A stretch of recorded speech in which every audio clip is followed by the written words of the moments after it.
Hi, I'm Lisa Kron, and I'm very excited that today I'm going to be having a conversation with the legendary James Lapine. One of the things that's interesting to me about James is that he wears a number of different hats. He's a playwright, he's a director, he's a book writer, he's a famous collaborator. He's a unique figure in the theater.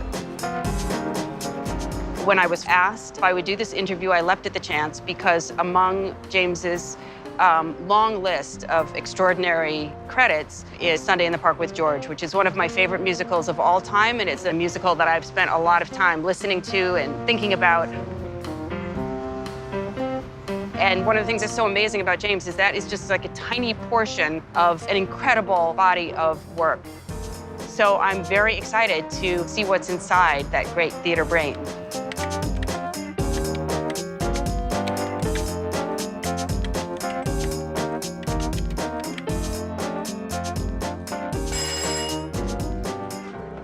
Here I am. Hi. Hi, Lisa.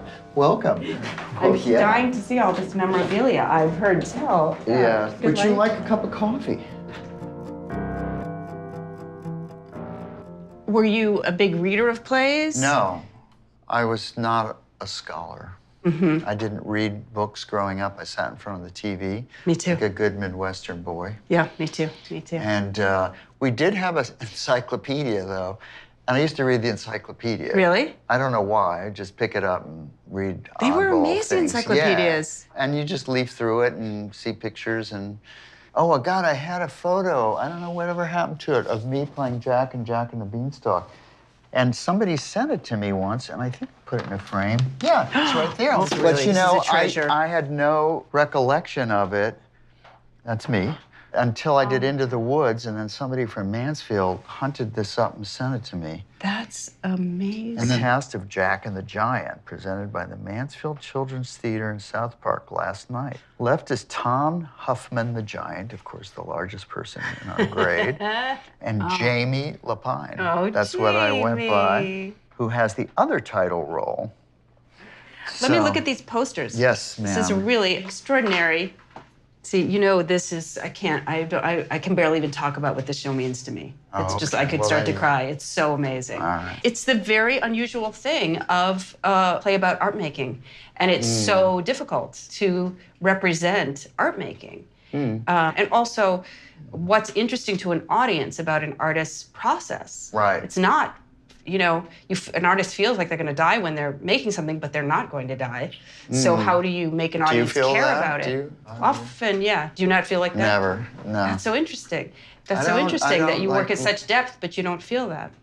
I mean, you know, I give it my all, and I care about it, but I don't, on a certain level, I don't wrestle with it personally. So that experience of facing that blank page and writing from nothing, you don't have anxiety about that. No, I feel like I only have it if I have to write, you know, like a recommendation or a letter. Yeah, it's hard. Yeah, that I find much harder. Dialogue, I think, comes easily, and visual things come easily. Yes. Because the visual thing is really usually where it starts for me. Let me ask you about just a couple more here. And this was an early play. That's the first thing I ever wrote, yeah. Right. I had read this case history of Carl Jung's, and I thought the dreams were interesting. It'd be fun to put 12 dreams on a stage. So it started as a really visual piece, and that's when I sort of started being a writer. I started, and we did it there, and then we did it at the Public, and then we did it at Lincoln Center. Now say again how long it was between the... Oh, wow. Well, probably 10 years between the Public and Lincoln Center. And then it's interesting you bring it up, because underneath it is the redo of Into the Woods, which I always felt I never nailed. We were on Broadway, and it was that horror of previews and cutting and slashing and this and that. So I thought, oh, good, it'll be really fun to go back and put these things back in and do what I didn't get to do. And at the end of the day, I realized all the choices were right 10 years earlier, and we took it all back out. So sometimes maybe going back isn't necessarily all that much better. Yeah. And how did this come about? I just love Claudia Schiffer, and I called her up and I said, I think we should do, or you should do, a show about Mae West. The only thing I said is I just have this one image, which is Mae West kissing a drag Mae West at the end of the show. Right. So that's the only thing. And she sat down, and it was a great way to work. We just workshopped it, and Claudia is so great. It just kind of comes out of her, and maybe that's my strength, a little bit structure. So it was a lovely collaboration. Yeah. Yeah. And you're very adept at a non-linear progression. Right, I guess and so. the theatrical devices of, I mean, I just reread Fran's Bed, which I loved. It wasn't the play I set out to write. And because Alzheimer's is really big in my family. My mother had it, my sister has it now. And I'm so sorry. I just wanted to write something about that. And Mia Farrow is a friend, and I gave it to her to read, and she said, I want to do it, but I don't want to do it about Alzheimer's because I already did a movie or something about that. And so I just rewrote it. But the imagery from the play is with my mother when we, I had to sign the release to cease feeding her, you know. Yeah. And then this nurse, unbeknownst to us, was feeding her on the side, you know. And so it's a funny play that way because it sort of turned into something else, but. Yeah, you can feel that particularity of experience in it. It's very, very, very moving. Are you someone who writes on a regular schedule? Do you have any? No, I binge write. And I also don't know what I'm writing. I just sit down and start writing. Because when you're doing it, you have no choice but to do it. And then you lock in. And Sondheim and I had a little bit of that because he's really, really slow. And he is a bit of a procrastinator. And he's very methodical about what he does. So I would just schedule a workshop. You know, and he'd look at me like that. And I said, you know, whatever you got, we got 3 songs, we'll do a workshop with 3 songs. That's my favorite way to work. But you kick into high gear when you know that you have actors and all that stuff. Don't you think also you have to make a choice? You can no longer worry about whether it's logical, which for art making is useful. Well, the nice thing about theater is you can always change it too. That's also true, yeah. Like with just made a movie, you don't have that option. Right. Now I'm looking at the movie going, well, I can't change this now. I know. Yeah. But theater, I always say, well, there's always tomorrow, you know, fix it tomorrow. Right. I'm kind of lazy. The wall says otherwise. Oh, trust me. Well, let's go to your house and we can talk more. Thank you. Thank you, James. You give me May a I? dollar. May I? Why, yes, you may. Why, thank you.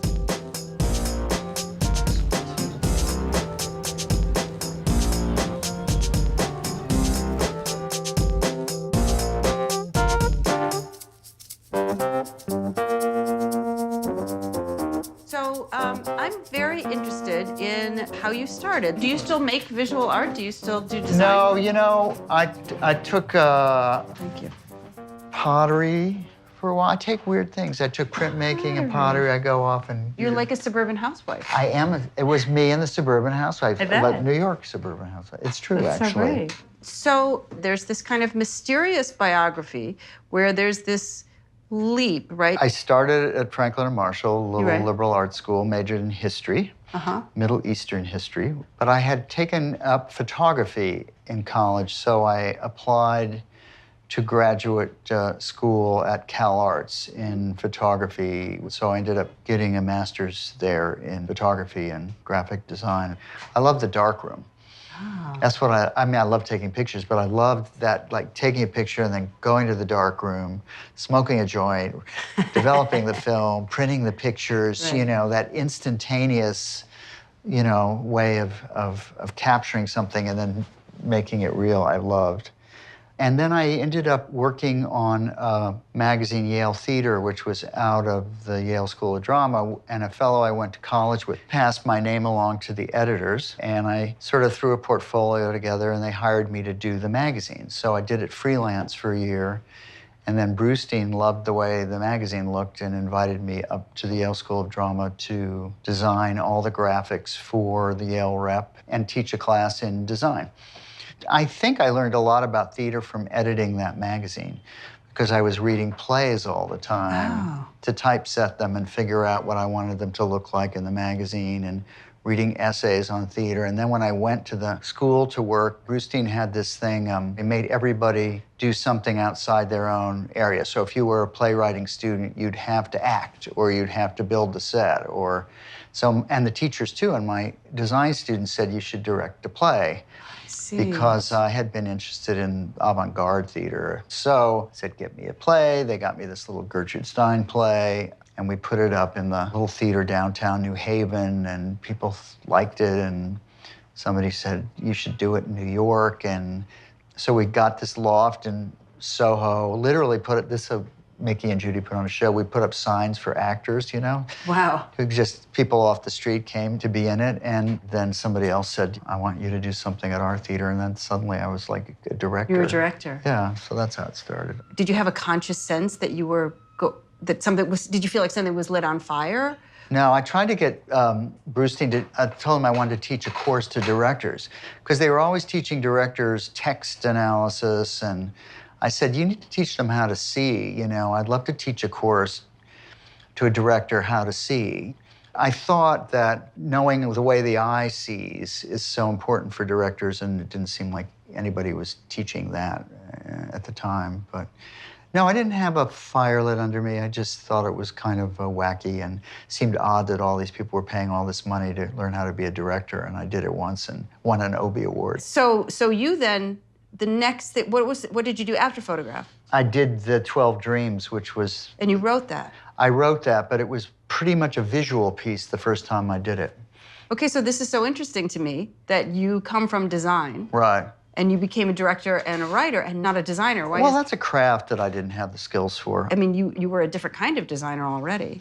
Mm-hmm. But stage pictures are really fun to make. You know, that's like being a photographer too. It's all kind of connected in a way. I love it.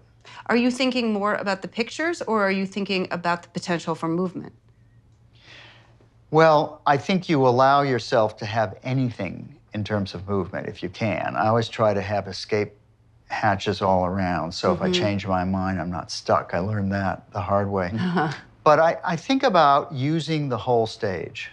You know, I think about trying to surprise an audience where they're looking and what they're seeing, even if it's a very straightforward play. I think that's something that's sort of interesting in the process. But when I write shows, I write fairly clearly what I'm imagining on stage. A lot of times, I don't even know how to do it, so that's why I like to have a designer come in who can know what I'm talking about and help me see it. Okay, so then after 12 Dreams, I was still teaching and working in design, and I naively thought, I'm going to write a commercial play.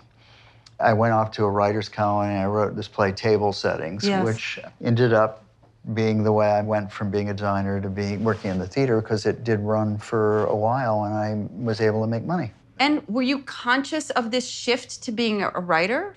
It's like I look back and thinking, I must have been really stoned, because I don't know what I had the chutzpah to do that, you know? To me, I was always like this is kind of a hoot, and one day I'll go back to being a photographer. I didn't have that sense of, this is what I wanted my whole life, and now I'm getting it, you know? It wasn't that, it was just kind of a lark. But clearly, you have a theater mind. I think one reason I'm successful as a director, and probably helps as a writer, is because I have I don't have a good attention span. I get bored really quickly. Why I wasn't a good student. For whatever reason, I'm restless as an audience member, so when I have to see my own work, there's an energy to it, I think, because of my own viewing habits. Beyond that, I sort of like not being analytical. I like not thinking too much about it. And the reason I direct what I write, I didn't realize till I finally did a play where I said, I'm not going to direct this play, I'm going to let somebody else direct. The Moment When. The Moment When, which is a play I loved, and man, that was unpleasant. And then my wife said to me, well, you know, the reason you have to direct them is because that's when you figure out why you wrote them. But the hard thing of being a writer and director is leaving the writer out of the room when you go in to direct. So when I first did Table Settings, the actors were asking for changes and rewrites, and all I was doing was rewriting the script and having these endless conversations about it, not directing it, and it was horrible. And I realized, oh, I I can't be the writer. I'd say to the cast, the writer is not in the room today. You know, we're going to take what's on the page and we're going to make it work. Because otherwise you just are, you never stop. Yeah. Yeah. Do you do a lot of rewriting? Yeah, I love rewriting. Me too, I love rewriting. I hate writing, but I love rewriting, yeah. Do you do it in the room? Not on actors, but no. It'd be hard to do as a director. I don't like it. I will tweak this or that, but I don't think it's a good way to work. I think I'll take a note and say, look at this, look at that. But I think it mixes things up to be writing on people literally. Really? I do it all the time. Yeah, I mean, a little line here, a little line there is fine, but I mean, go away for 5 minutes and come back with a whole new scene. I don't do that. Some people do that, I know. Yes, you do. I never get it right the first time. I vomit a lot. Yeah. And then I clean up the mess. Right, Yeah, right. so I wouldn't be good at that. You're a very clean writer. I know, it's interesting how a lot of people are, it's like mining sometimes with writers. You have to kind of keep finding what the vein is, you know. And yeah. But you have to be economical in a musical as a book writer. Yes, that's totally. the thing. Absolutely. You know, you don't want to spend time there. No. So you've got to be really weird. You've got to really give it air, because you're giving it air for music at the same time. A lot of him, Steve said something really great when we were writing Sunday. He said, don't you write theme. He said, that's what a musical can do. You can be very naked in a lyric, in a song, and say what you want to say. If you do it in dialogue, it's embarrassing. But people, you know, they don't, for some reason, you can sing the corniest, the most obvious cliche thing, or state of thought, or my life is about X, and they're singing, nobody calls you out on it. But if you do it in a scene, you're toast. But I think being a book writer of a musical is probably the most important creative person, and if you're good at it, you will be the least rewarded for it. Because nobody comes to a musical to hear people talk, they come to sing. So your job is to tell a story without being schematic about it, and giving it over, like, you know, the baton to the composing team to bring home the reason people are there. And I think the best books are the ones you don't pay much attention to. If you love the musical, oddly enough, it probably has a lot to do with the book, but you won't realize that when you see it. So your leap to musicals is with Sunday? No, it was with Bill Finn. Bill saw table settings and came after me and said, you know, you have to direct my next musical. And I said, I've only directed 2 plays. I don't know how I'm going to direct a musical. And he said, no, table settings is directed like a musical. Oh, it's so interesting. He said, you don't realize that's how you direct a musical, how you directed that. And are you a music person? Did you listen to a lot of music? Music in general, musicals? Yeah, not musicals at all, ever. But I think I'm musical. But I don't have the language of music. So how did those conversations go then? Did you talk about music with him? No. You never did. You never you never talked about the way whether a song should move different musically. No, I thought that was his genius, and I just didn't get in the way of that. I loved his music. And that was a sung-through musical. So he had to provide, as you say, the drama, and he had to provide the story. So I would just rattle off, you know, a number of things that the song had to accomplish, and maybe suggest a title, or he would write the music first before he would write the lyrics. I know, he just could bang out tunes that felt right to this show. While we were working on our feet, I would stage something. I would stage a story. Just to made up something. Yeah, like we had a racquetball game, and the guys and I would do the racquetball game. Improv. Yeah, but it was set when he came in, and he pushes him here, and it's about who's winning the game, and becomes the metaphor for the... That's so interesting. And he didn't know. He says, I don't know anything about racquetball, so we'll show you racquetball. And the rhythm of the racquetball became the rhythm of the music. That's incredible. How long was your rehearsal period? Well, short. I mean, that's what's so ridiculous. It was probably 4 weeks all told, with the first falsetto show. And, you know, I said, write a song, you know, making a home or whatever it is, and then I showed him what it was, and I just we had all these elements, and I said, see, it's a mess, and now they're going to make order out of it. And then, so it's like, so great. And our set it turned out to be like a chessboard. So we just clicked, you know, we were young. That's and amazing. Do you think you're like more creative when you're younger than when you get older? No, I don't think that's true of me, no. Yeah. Do you think so? You do? Sometimes, yeah. He said wistfully. Yeah, but I have more craft now, but Right. I think Well, my there's that. imagination was like just unbound, you know? I don't know why. Why? I don't know. I just like, blah, blah, blah, blah, blah. These ideas just came in a rush. They don't come in a rush quite so much anymore. You know, the problem is we don't have that opportunity to work that way anymore. That's the way you should work. You know, when we lived in Europe for 2 years and they do theater, it's 6 months and they don't have any set built or anything, and the set designer's there from the first rehearsal, and then you start figuring it out. But you do a Broadway show, your set is already designed and being built before the first rehearsal. Well, also theater takes place in 3 dimensions, and it's the movement of bodies through time and space. And what you can find out if you're actually moving bodies through time and space is so different than if you have to keep in mind that the space is already fixed. So tell me about, Sunday was your first musical you did with Stephen Sondheim. Correct, yeah. And how did that come about?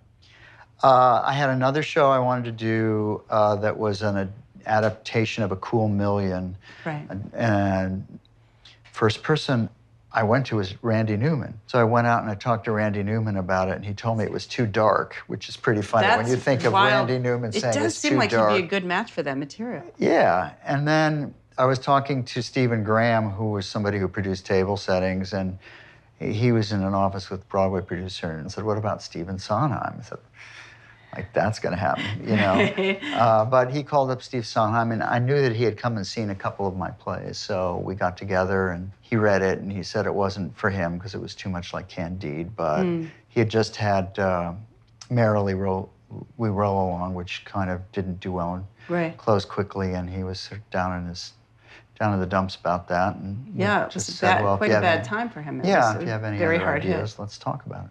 We just started talking, and I was, you know, again, just naively, I brought in a stack of images. I said, let's just sit on the floor and look at some images, see if anything sparks us. And we were looking around. In the back of my head, I had brought Le Grand Jatte. I just wanted to see where his head was, you know, because he says he's not visual, but I think he actually is visual. So we'd talk about a photo of this or that, and I'd talk about the composition or whatever, and then I kind of pushed that image forward, and I said, what about this first show? You know, I said, because look, it looks like a proscenium, and da-da-da-da-da, and he just looked at me quizzically, you know, and I said, well, there's somebody missing. He went, who? And I said, the artist. He went, oh, well. And I just started writing. I typed up 5 pages of something, and it was out, you know, it was kind of what the show turned out to be. And I brought it to him. You know, there was no email or anything, so I had to come and show it to him and sit there while he read it. You know, he read it, and then I'm going to read it again. And then he went, well, I think there maybe should be a song here. And he pointed to this kind of arbitrary moment in the dialogue. You know, I knew nothing. I said, oh, okay, why do you think there should be a song there? And he said, this is really arty. He said, and I think if you're going to do this, you need to give the audience something that they can latch onto that's kind of like human, opening number, musical, traditional kind of number. And I said, okay, sounds good, you know. And he didn't write it. He didn't write anything until I'd finished the entire first act. But I'd come in every week and hand over the stuff, and we'd chat about it. And I kept thinking, gee, is he ever going to write anything, you know? And then I said, I'd like to do a little reading just to hear it. By that point, he had written 5 chords, the 5 chords that start the show. That's the only thing he wrote. So we had this little reading with 6 people where we brought in a piano. It's not nothing, those chords. I know. He brought in a piano, and he got up, and he played the 5 chords, and that was it. Then he sat down, and we read the whole first act, and the actors were like, what the heck? Yeah. And I think he wrote that song, was the first song, and it was Sunday in the Park with George, and which was a title that he came up with. I wanted to call it By George, but he informed me there was already. But I didn't know his work at all. I had only ever seen one show of his, which was Sweeney Todd, when I met him. So I knew by reputation, he was a big deal, but I didn't really know what he did. You did have a lot of chutzpah. Yeah, I think he was shocked that I didn't know anything he did. Yeah, I would imagine, yeah. Yeah. So he gave me cassette tapes, and I'd walked around for weeks listening to this thing. I thought, oh, this guy's pretty good. You know? I think I would have probably been very intimidated had I known all of that. But I just went in there, and we just had a fun chat. And we talked for hours the first time I met him. And he'd always say the same thing. He said, I don't want to write the wrong song. It takes me so long to write a song, I can't write the wrong song. So he would come in, and he would give me like 3 or 4 perfectly formed lyric quatrains. And he said, read these. You know, is it A, is it B, is it C, or is it D? Do you know, what do you think she would sing about, and how would she sing it, you know? And then I would just go, well, this one feels the most right, and he'd go, why? And I'd explain to him why, and then he'd show me another set of quatrains. So he really wanted it to sound like the character sounded, first of all. He didn't want, when they sang a song, that it wasn't the same person who was speaking before it. And it was just great fun to work that way, you know? And then he finally wrote the first song. So he said, come sit by me at the piano, and he was so nervous. I realized, oh my God, he's really nervous. And I got really nervous, you know? And he sat down and went, you know, and belted out this number like he was at the Palace Theater. And I'm sitting next to him, and then he'd be playing it, and then she sits there, and then she stands up, and then her dress opens, she walks out, and, you know, and I can't hold the note this long, but this is how long she, you know, and it was just like, I didn't really know what to make of it. I was just kind of blown away. So I just sat there, and I said, could you do it again?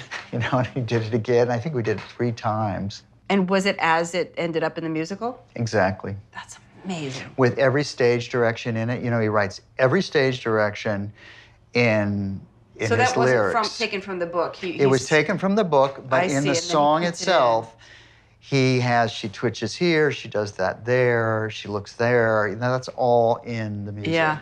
It's written around those And actions. it's not direction in terms of motivation or anything. It's literally, you know, she flinches, she does this, she does that. It's part of the music.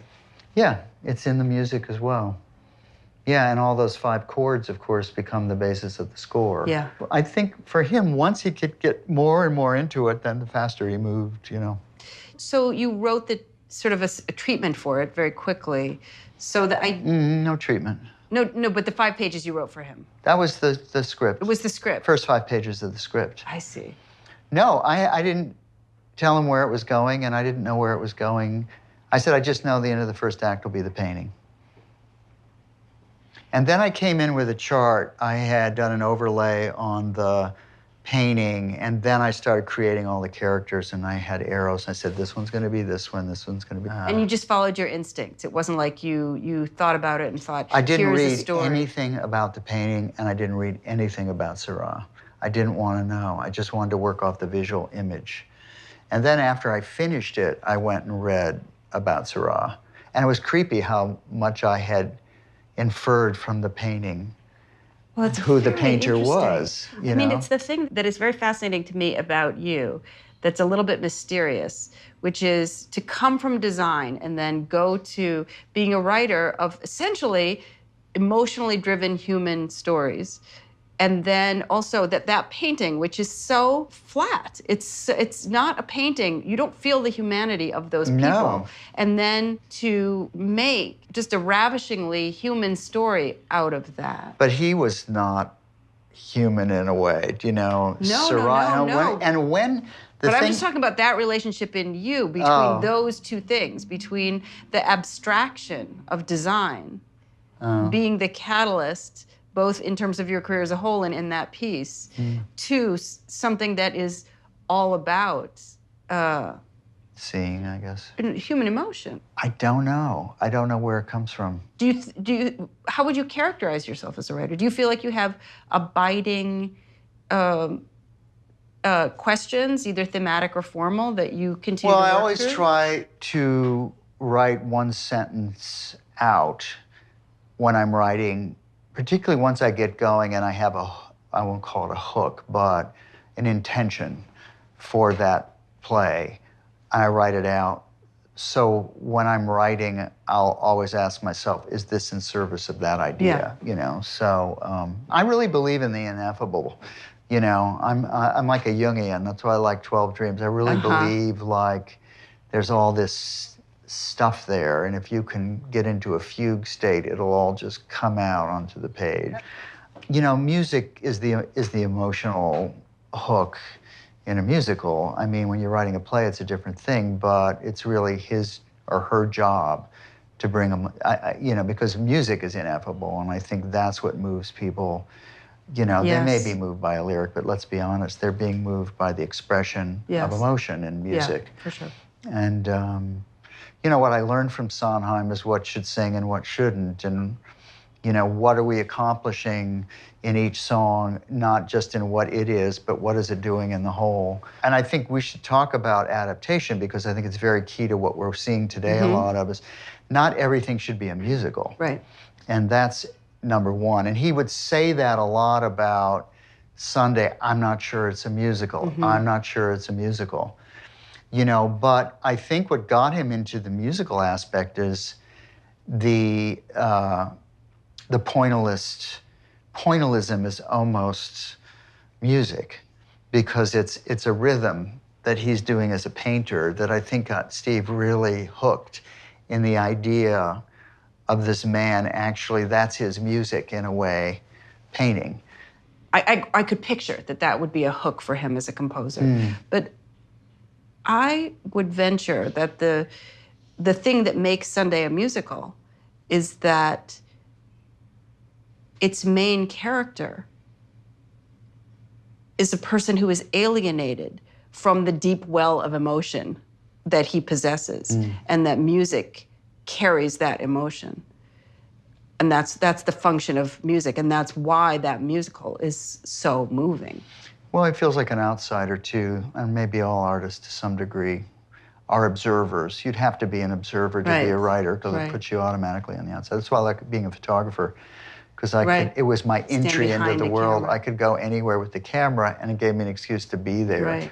I don't know that I really wanted to be a photographer, but I mean, I did, but I realized in retrospect, it kind of gave me something to hide behind and then look at the world, you know. And that's not unlike this character. I mean, you had a lot of success early in your, it wasn't early in your life comparatively. But well, I think it was, you tend to be more successful young because no one knows you. Some people. No, critically, because I think...